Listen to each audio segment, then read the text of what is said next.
isso que eu queria saber do Ronilson, né? Aliás, muita gente fica perguntando como entender a sociedade americana neste momento, o eleitor americano, né, Ronilson? Porque a pesquisa que saiu nesse final de semana, inclusive uma pesquisa feita pelo New York Times, né, divulgada pelo New York Times, mostra que Donald Trump está com 5 pontos percentuais à frente de Joe Biden, né, nas intenções de voto para essas próximas eleições americanas esse ano. Segundo a pesquisa, 48% dos entrevistados disseram que votariam em Trump caso a eleição fosse realizada hoje. Já Joe Biden tem 43% dos votos. Traz para a gente um pouco desse clima, né? O que faz o eleitor americano ainda colocar Trump à frente ou desejar o retorno dele à presidência dos Estados Unidos? E, por outro lado, qual é a insatisfação do americano neste momento em relação ao Joe Biden?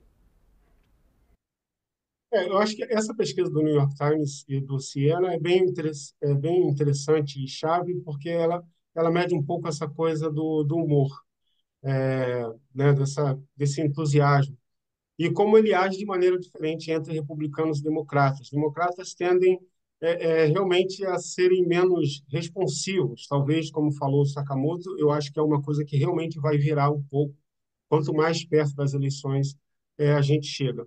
Mas nos republicanos, eu acho que tem um cálculo político mesmo, né, no sentido de que, apesar de não ter um entusiasmo, ter uma identificação com Trump.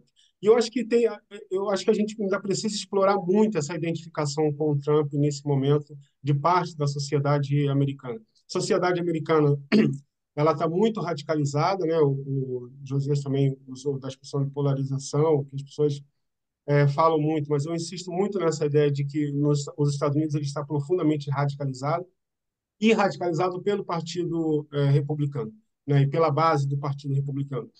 Então, eu acho que tem muito para a gente olhar nessa preferência de Donald Trump, porque não é trivial que Donald Trump esteja tão à frente, por exemplo, da Haley, porque se a gente pensar politicamente, a Haley é muito mais interessante do que o Trump, né? Ela é muito mais experiente, inclusive em política externa, ela é muito mais dura, inclusive, do que Donald Trump. O Ron DeSantis, em questões morais, com relação ao aborto, com relação ao casamento do mesmo sexo, etc., todas aquelas campanhas do Ron DeSantis com relação às escolas, a teoria crítica racial, etc., ele é muito mais duro e mais rígido do que Donald Trump. Mas tanto ele quanto o Ron DeSantis, eu acho que preenche melhor a cartilha do político, do estadista, né?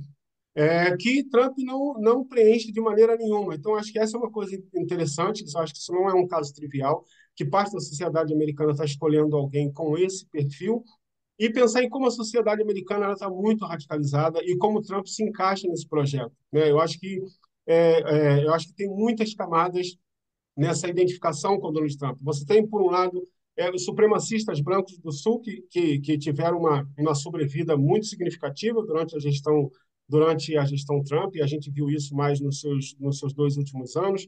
Você tem uma frustração muito grande dos brancos pobres e empobrecidos das zonas mais rurais dos Estados Unidos, que é muito vermelha.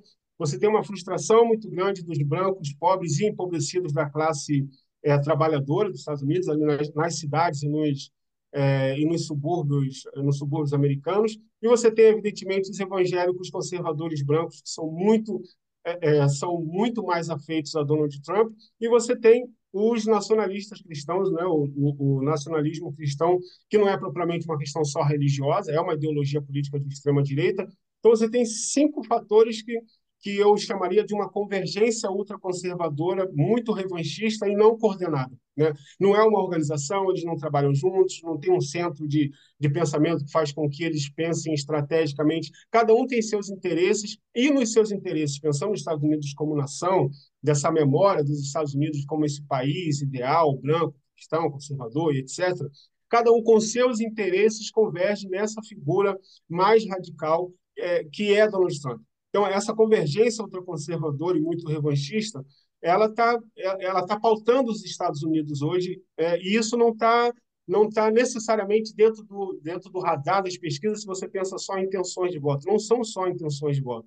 Tem uma reivindicação de um projeto de país que está profundamente conectado com um grupo com grupos muito específicos. Então, não por acaso, não é uma diferença simples Donald Trump ter 273 delegados a essa altura do campeonato e a reeleger 43. Com toda a experiência, a história, né, a gente pode colocar aqui uma preferência masculina, uma questão machista, de identificação com uma liderança mulher e tal, mas essa diferença não é uma diferença trivial, principalmente levando em consideração todas as implicações criminais que pesam sobre Trump. Então, como Trump, a despeito de tudo isso, consegue ter uma diferença tão esmagadora com relação a qualquer outro candidato no partido republicano?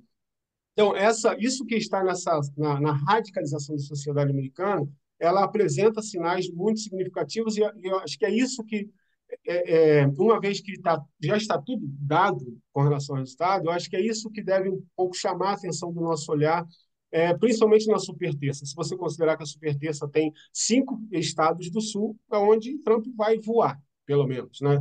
E você tem Oklahoma e Texas. Oklahoma tem, sei lá, 58 delegados, mas o Texas tem 161 delegados, é onde Trump vai voar completamente. Oklahoma, que foi um estado que nas eleições foi um dos únicos estados em que Trump ganhou praticamente em todos os condados, todos. Ele só não ganhou numa parte de Oklahoma City, mas ganhou em todos os condados de Oklahoma. Então, todo esse pessoal vai estar hoje na superterça. Então, a consolidação de Trump na superterça, eu acho que mais do que olhar para os números, porque eles vão confirmar o que já está dado, eu acho que é olhar um pouco essa energia de radicalização da sociedade americana, aonde Trump se tornou uma espécie de símbolo. É. Nossa, muito boa a tua análise, Ronilson. O pessoal elogiando aqui, até fazendo a conexão com o Brasil, né? Porque Bolsonaro tenta sempre colar em Trump e às vezes, quando você estava falando, dá para você substituir um pouco uma coisa pela outra, né? Personagens. É muito impressionante, né? Às vezes ele fala, não, mas ele está falando sobre a situação do Brasil que a gente está vivendo aqui. Não, é sobre os Estados Unidos e sobre essa